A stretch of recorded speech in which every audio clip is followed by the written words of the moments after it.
Hey guys, it's Ian here.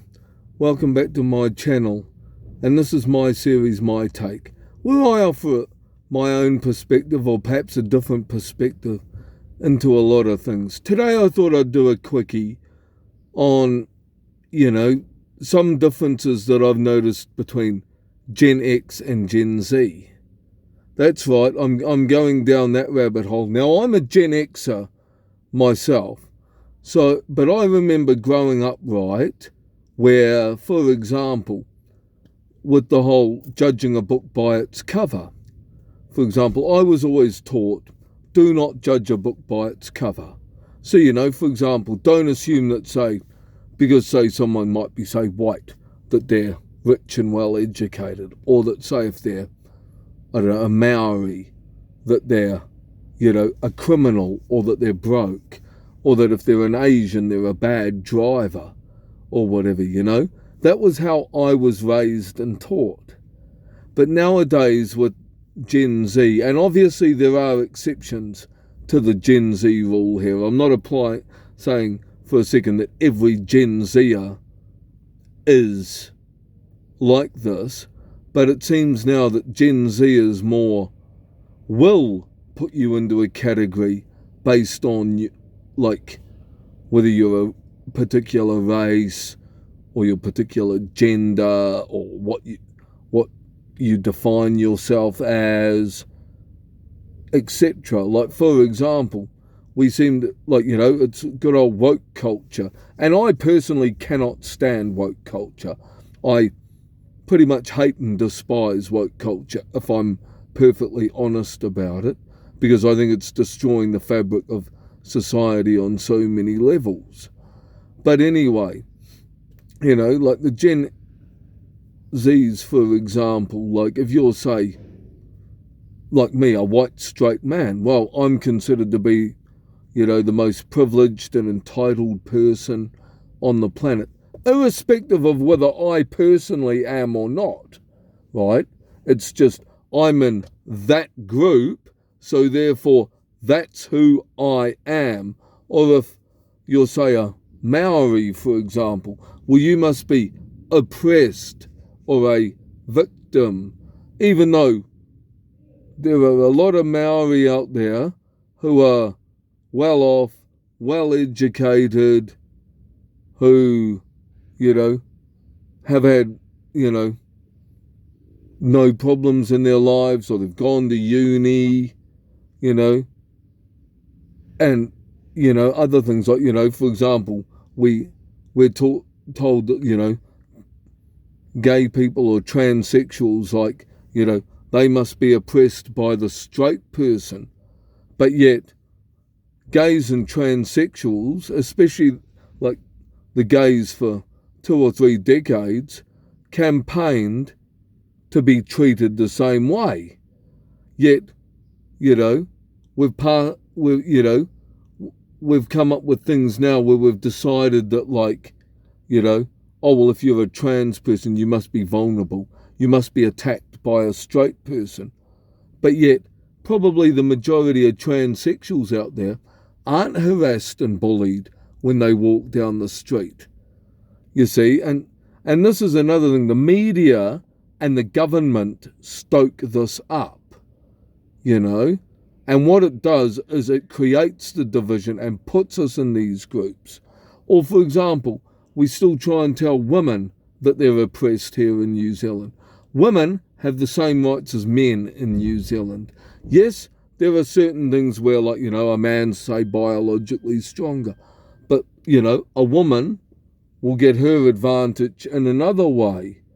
So I mean, but we try and tell women that, oh, well, you're oppressed by the patriarchy, the evil man, etc. Now, have men done things to women? Absolutely. There are men out there who have done grape, But again, the problem is we sit there and we assume that all of the people in this group must be part of that group. And what do you think it does then? Instead of treating everybody as an individual, you create more public discourse, you can create more racism, you can create more sexism. You can end up with, say, the grounds, for example, that say the LGBTers have made, for example, right? You can end up with people going, well, ending up being not very tolerant towards them anymore. And that's all created because people have now put people into collective groups instead of treating them as individuals. So I would say that is one advantage that Gen Xers and baby boomers, and okay, I'll be fair, guys, probably the older millennials, say 30 and above, for example, were probably raised enough where they were told, do not judge a book by its cover, But, the Gen X, the Gen Zs and the younger millennials, but for example, they probably have the advantage, maybe they've highlighted a few more social concerns, shall we say. But of course, they've also grown up in this PC world where, if, little Johnny feels offended because, little Matthew said something to him, well then, a big deal is made of it.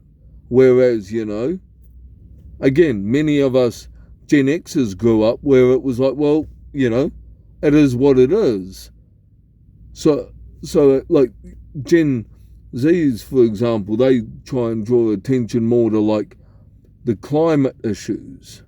Now, I'm not going to go down that street on my personal view on climate change, but all I'm going to say is that the climate is constantly changing. Every, 300 or 400 years, you'll find there's, dips and troughs like this throughout all of history. So, I mean, are we in a climate emergency? Or is it just, a natural, like, one of the, say, the dips we might be in instead of in the troughs? So, there is that. I think they tend to also not be as receptive, Gen Zs, to wanting to have discussions, especially if they've gone to, say, like many of these universities, for example, where you can be cancelled if you don't say something that fits in with the popular narrative of the day, Like, I don't think any person should be cancelled for saying anything. I think people should be, personally, I believe anybody should be able to use whatever language they want, pretty much any time they want, unless you're directing it directly at a person. That's another thing. I don't think you should be able to dob someone in for a conversation you overhear. See, there's another thing with good old Gen Z here. They will sit there and they'll go, and some of them will go online and they'll find something that maybe, such and such said 10 years ago, right? And that person's view could have changed in 10 years, or that person could be long dead, but, they've taken offense to it, so they go after some company. Oh, well, you hired this person back in, 2003, and in, March 2004, they made this comment about insert situation here, and it's like, well, come on, guys, like, that was 20 years ago, or 10 years ago, it's like, at some point, it has to just be, you can't just cancel everybody because you disagree with everybody. So, I'm personally a bit biased here, but I personally think Gen Xers are actually probably, more tolerant than Gen Z is. So As usual, guys, keep your comments respectful, and I look forward to seeing you next time. Bye.